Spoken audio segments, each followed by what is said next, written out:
Chapter 5. Sunlight and Midnight. The wolf had yellow eyes and sharp teeth. Teddy snarled and barked. Annie rushed forward to grab the little dog. Suddenly the wolf stood up on its hind legs. "Yikes!" said Annie. She leaped back. Then she and Jack started to laugh. The fierce wolf was Black Hawk, wearing a wolf's hide. His head came out through a slit near the wolf's neck. He gave Jack and Annie a little smile. "That's a great wolf suit," said Annie. "Why do you wear that?" asked Jack. "The wolf is the most powerful hunter of the buffalo," said Black Hawk. "When I wear his skin, I feel his strength." "Wow," said Annie. Black Hawk looked at his grandmother. "May I show them the buffalo now?" he said. "Only show," said grandmother. "Do not hunt. We have enough meat today." She looked back at Jack and Annie. "Lakota never take more buffalo than we need," she said. "That's good," said Annie. Black Hawk handed his wolf skin to grandmother. Then he ran to the grazing ponies. He climbed on his. Then he herded 2 ponies, one black and one yellow, over to Jack and Annie. "Hi, Midnight. Hi, Sunlight," said Annie, naming the ponies. She patted their noses. "Annie," whispered Jack, "how are we going to ride without saddles or reins?" "Just hold on to their manes," she said, "and grip with your legs. Watch." Annie threw her arms around Midnight's neck. She slung her leg over the pony's back and pulled herself up. "I'll carry Teddy in the bag," Annie said. Jack picked up Teddy and slipped him inside the leather bag. He handed it to Annie, who hung it over her shoulder. Teddy's head peeked out of the bag. "Arf!" he barked. "Giddy up, Midnight," said Annie. The pony started to walk away. "Wait," said Jack. He turned to Black Hawk. He had just a few questions. Black Hawk let out a wild whoop and took off too. Jack took a deep breath. He threw his arms around Sunlight's neck. Then he slung his leg over the pony's back. The pony started to move. "Wait, wait," said Jack. He hopped on one foot, trying to keep up. The pony stopped. Slowly, Jack pulled himself onto Sunlight's back. He gripped the pony's mane. Then he carefully reached up and pushed his glasses into place. He looked over his shoulder. Grandmother was watching. She nodded at him. "Lakota people admire those who do not show fear," Jack remembered. He liked grandmother. He wanted her to admire him. He let out a wild whoop, and Sunlight took off like the wind. The whoop made Jack feel braver. He held tightly to Sunlight's mane. They caught up with Black Hawk and Annie, and together they all rode through the tall grass. Shadows of clouds swept over the plains. They looked like giant dark birds spreading their wings. Black Hawk's pony stopped at the top of a grassy slope. Sunlight and Midnight halted right behind him. Jack couldn't believe his eyes. Before them were thousands and thousands of grazing buffalo.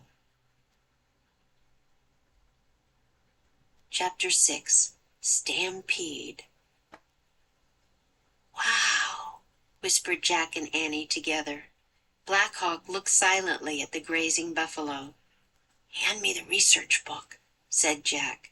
Annie lifted Teddy out of the bag. Then she slid the book out and gave it to Jack. He found a picture of a buffalo herd. He read to himself. "The true name of the buffalo is bison. At the beginning of the 1800s, there were 40 million bison on the Great Plains. 100 years later, there were less than 300. Almost all had been killed by white hunters and soldiers." Jack looked back at the vast herd. As far as he could see, there was nothing but buffalo. Now Jack knew for certain they'd come to the time before the white settlers and soldiers had arrived, before the end of the great buffalo herds. "I have been on many hunts," Black Hawk said, his eyes still on the buffalo. "Were you scared?" said Jack. Black Hawk shook his head. "You're really brave," said Annie. Black Hawk smiled proudly. "I will show you how a brave hunter moves," he said. He slid off his pony. "Wait, your grandmother said not to hunt," said Annie. "Plus you don't have your wolf suit." "I am not afraid," said Black Hawk. I don't think you should go down there, said Jack. There's no grown-ups around. But Black Hawk wasn't listening. He began creeping on all fours toward the buffalo. I have a feeling something bad is going to happen, said Annie. Jack had the same feeling. He looked back at the book. A bison can weigh 2,000 pounds and stand 6 feet high. If one becomes alarmed by a hunter, he might start running and set off a terrifying stampede. Jack looked back at Black Hawk. He was creeping closer and closer to the herd. Jack's heart pounded. He wanted to shout, "Come back," but he didn't want to scare any of the huge, fierce-looking animals. Keeping his eyes on Black Hawk, Jack handed the Plains book to Annie. She slid it back into the bag beside Teddy. Black Hawk stopped just as he was passing the nearest buffalo. His eyes squeezed shut. His nose wrinkled up. His mouth opened. "What's he doing?" asked Jack. Achoo!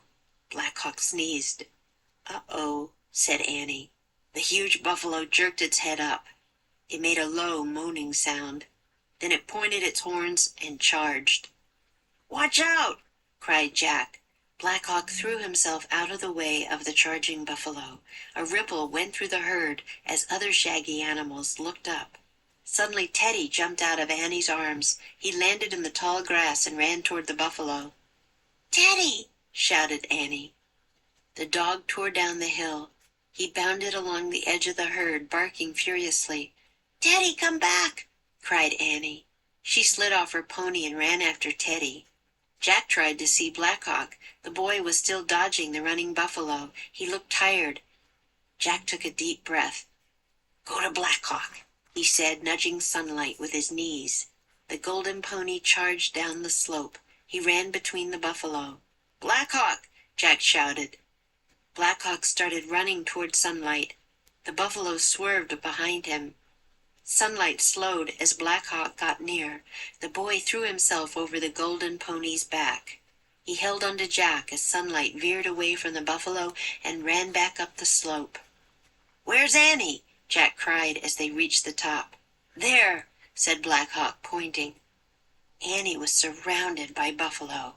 Calm buffalo. She was patting them and talking to them. The buffalo near her had stopped running too. The ones beyond those started to calm down. Then others, until all the buffalo had stopped running.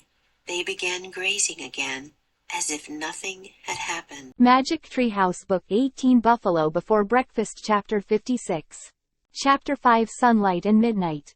Sling one's leg over. She slung her leg over the pony's back and pulled herself up. Let out a wild whoop. Black Hawk let out a wild whoop and took off, too. Hop on one foot. Keep up. He hopped on one foot, trying to keep up. We have enough meat today. May I show them the buffalo now? Chapter 6 Stampede. Nothing but There was nothing but buffalo. On all fours. He began creeping on all fours toward the buffalo. I have a feeling something bad is going to happen. Stand 6 feet high. A bison can weigh 2,000 pounds and stand 6 feet high. Keep one's eye on. Keeping his eyes on Black Hawk, Jack handed the Plains book to Annie. Practice makes perfect.